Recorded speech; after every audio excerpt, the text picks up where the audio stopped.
All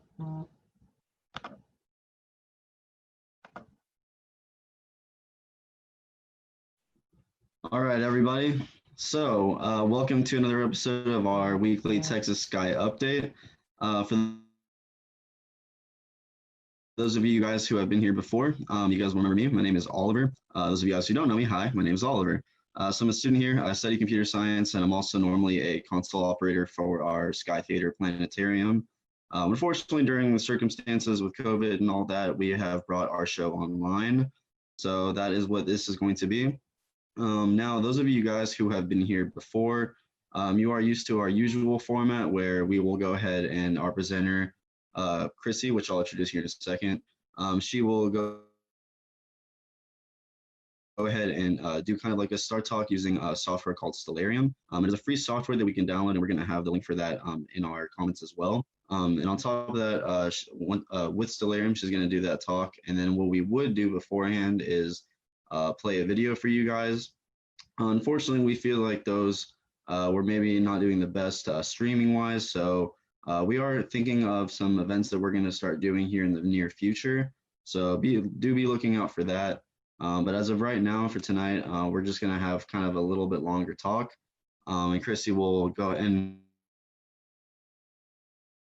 that should allow Chrissy to talk more about what Stellarium has to offer and what all we can see in our sky. Also, because of the nature of the show, we are not able to obviously charge because we don't have our facilities open. So what would be really cool and what we're doing right now is we're accepting donations. So we're going to have those donation links in the comments as well. So just look out for those. It's going to be the Stellarium link for you guys to download if you want to follow along. And then donations. So donations really go a long way. We have enough people viewing that really only like $5 should be fine. Obviously, you can donate more if you'd really like. It really does help us out, and we really appreciate it. But I believe that should be about it. So, Chrissy, if you want, I'll go ahead and toss it to you.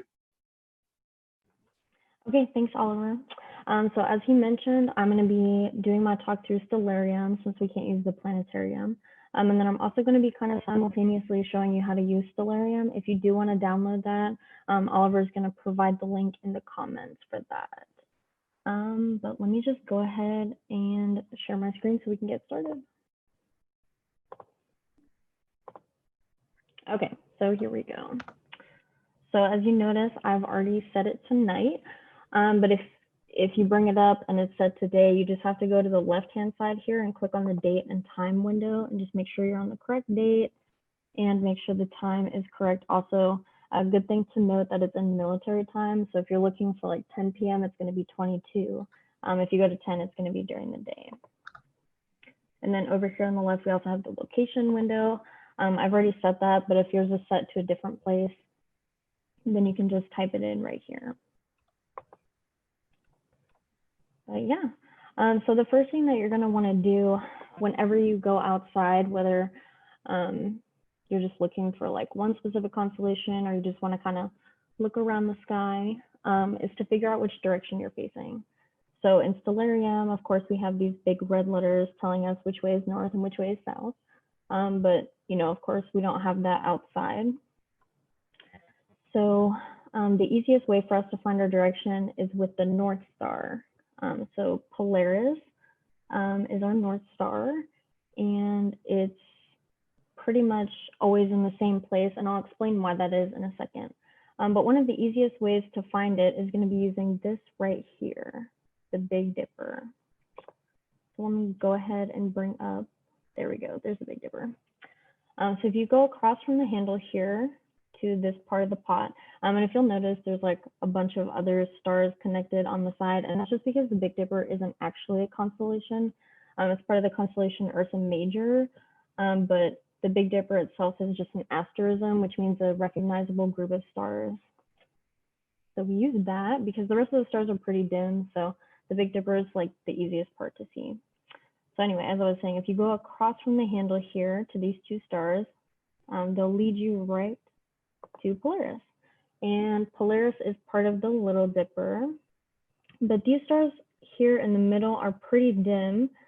From Denton, I can only see Polaris and then the two stars at the end pretty faintly. So if you're looking up in the sky and you see a dipper, I can pretty much guarantee you that you're looking at the Big Dipper, especially if you're in this area, because the stars are just much bigger and brighter. But if the Big Dipper isn't up, or if it's lower in the sky, we can also use Cassiopeia down here. And Cassiopeia just kind of opens up to Polaris right there. So Cassiopeia has a pretty interesting story that goes along with it. But there's quite a few other constellations that are roped into that story. So I'm going to go ahead and bring those up as well.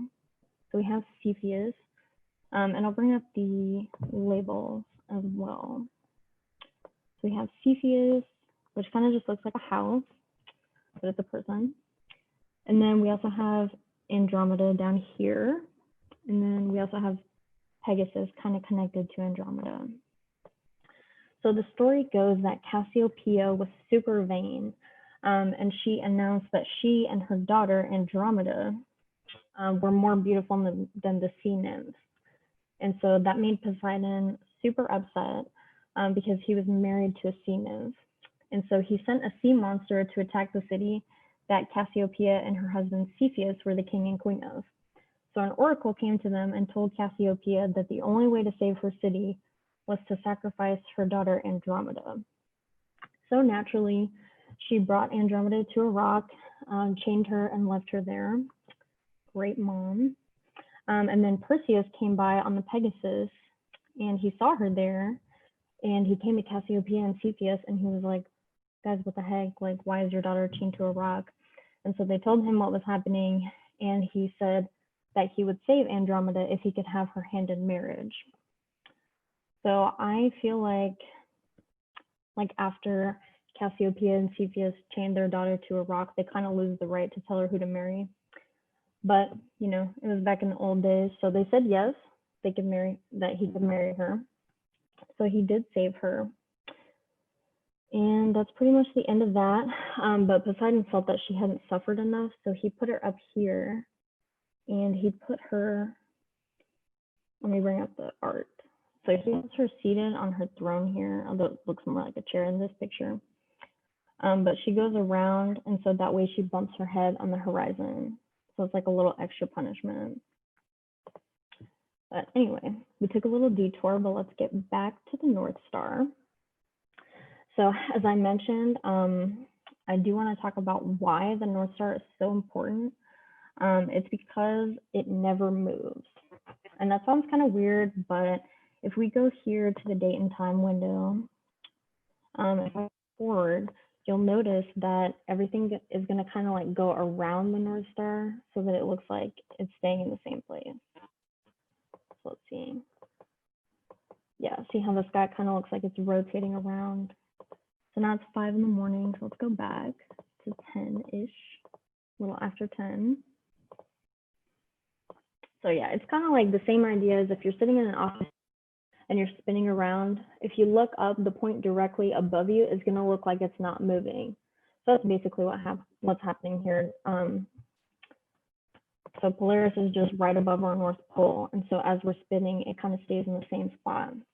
I'm thinking, so if the Northern Hemisphere has Polaris right above the North Pole, does the Southern Hemisphere also have like a southern star? And that is a really good question, but unfortunately it doesn't. There's a couple stars kind of close, but there's nothing like we have here that's like right there. But yeah, so I just want to go back for a second to Andromeda, because even though she's below the horizon, I do like to point out that you can see more than just constellations and stars on here. So if we zoom in a bit, we see this right here, and this is the Andromeda Galaxy. So the Andromeda Galaxy is the closest galaxy to us. It's about 2.4 million light years away, so it's still a bit away from us, but it's a large spiral galaxy, and in a short 4 billion years, our galaxies are going to collide. So the Milky Way and Andromeda are going to collide, and then the new galaxy is going to be called Milkdromeda. So it's going to be pretty cool. Excited for that. All right, but after we find our directions, then we know we're facing north. So let's head south.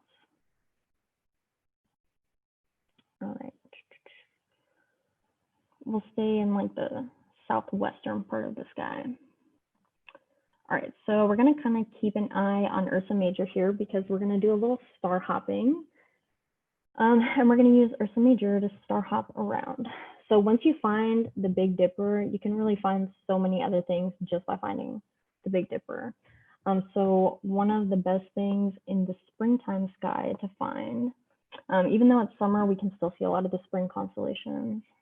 So if we go back to the handle, so we were using these two stars before as our pointer stars to get to Polaris, but now we're gonna use the handle and we're gonna make an arc and we're gonna arc to Arcturus. And Arcturus is really bright in the sky, super easy to spot. You just gotta follow that handle. So Arcturus is a red giant and it's a binary star system. So there's two stars orbiting each other. And it's only about 36 light years away. So it's pretty close, relatively speaking. Oh, and Ursa Major, I forgot to mention, in Latin means big bear. And so Boötis over here, where Arcturus is called the bear watcher or bear guardian. So it's kind of cute because he's right there. But from Arcturus, we can kind of use Boötis to make like a spike shape. And we can spike down to Spica right here. So Spica is also a double star. He's a blue giant, and he's quite a bit farther away, 250 light years, so he's pretty far away. And then Spica is in Virgo. Virgo is one of the astrological or zodiacal constellations, and I'll talk about that a little bit later. And then from Spica, we can leap over here to Leo. So before I bring up the constellation lines, I just want to point out right here how easy Leo is to spot just because of this backwards question mark right here. He's super easy to find. Love that. And so this star that I clicked on, even though it says leap to Leo, we're really leaping to Regulus right here. But I'm going to zoom in on Regulus a little bit just because I find Regulus really interesting. So Regulus, like the others, it's a binary star system, but it's actually like a quadruple star system. So there's the two main stars, Regulus and Regulus's companion. But then there's also Regulus B and C that are orbiting each other. So there's like two stars orbiting each other, and then two more over here orbiting each other, and then those groups of two stars are orbiting each other. So it's kind of a mess, but there's just a lot going on there. But Regulus is only 79 light years away from us. And then those two main stars, Regulus A and its companion, they only take 40 days to orbit around their center of common center of mass. Regulus A rotates really, really fast. Just to give you some perspective, our sun takes 27 days to rotate, but Regulus A rotates every 16 hours. So it's going really, really fast. And because of that, it's shaped more like a football than a sphere. And if it went any faster, it would literally tear itself apart. It's super crazy. And then if we zoom into Regulus, we can see the Regulus dwarf galaxy right here. So if you look over to the left here, I have the magnitude brought up. So it's a magnitude 10. And the higher the number, the harder it's going to be to see. So anything above a 6, really you can't see with the naked eye. So you would definitely need a telescope for this. But I just thought I'd point it out because I just love that Stellarium has all of these different, they have all the different deep sky objects. They have galaxies, clusters, lots of cool different stuff that you can look at. And these are actual pictures. So pretty cool. But when I pointed out Andromeda earlier, I did mean to mention that Andromeda, because it's closer and so big, you actually can see it with the naked eye. And I have been able to, not in Denton, but just outside of Denton in Ponder. So even in a pretty light polluted sky, you can still see it. It's pretty faint, but if you have a telescope, you can see it a lot better. So I'm gonna zoom out a little bit.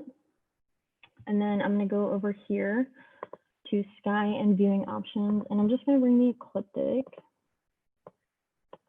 Oops.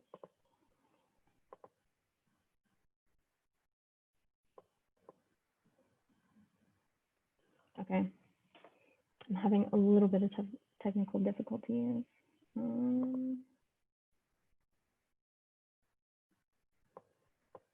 Let me see. Okay, cool. Can't exit out. Okay.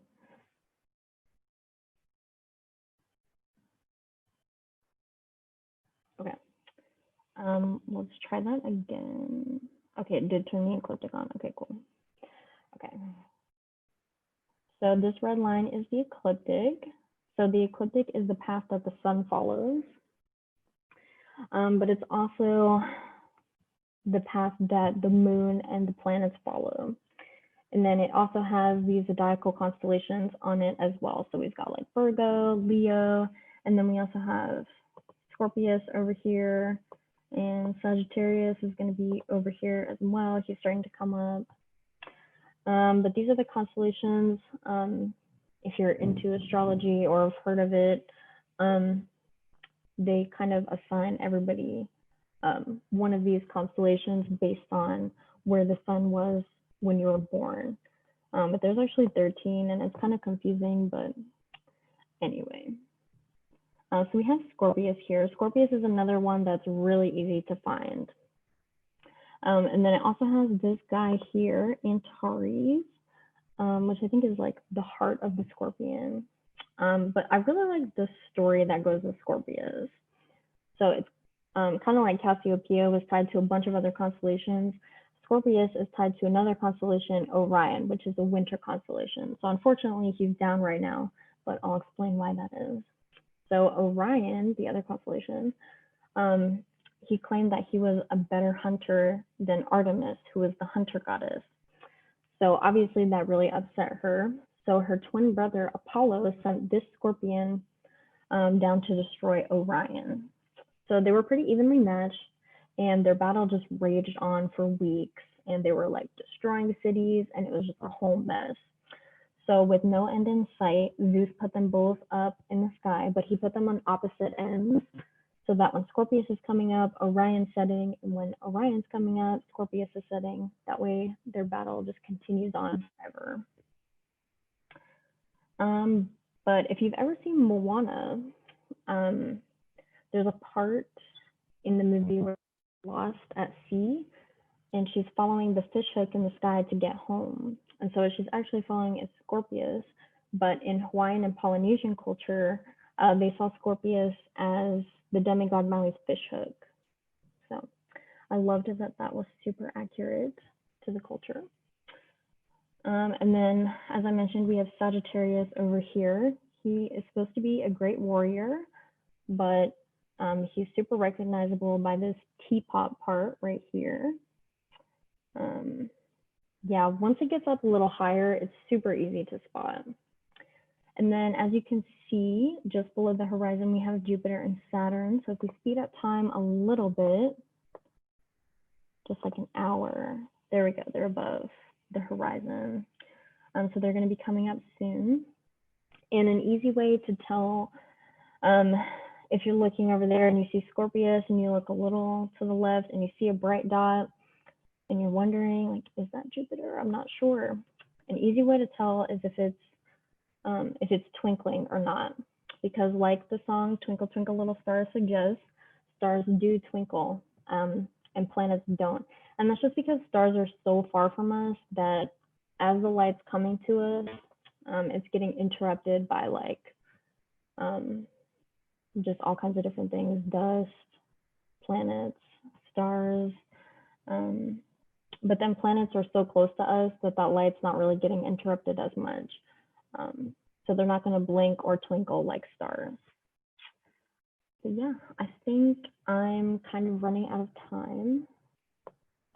So let me go ahead and stop sharing and ask Oliver, do we have any questions? Okay, I'm looking through Facebook right now, and it doesn't look like we have any questions now. Okay, cool. Well, I guess that's pretty much it then.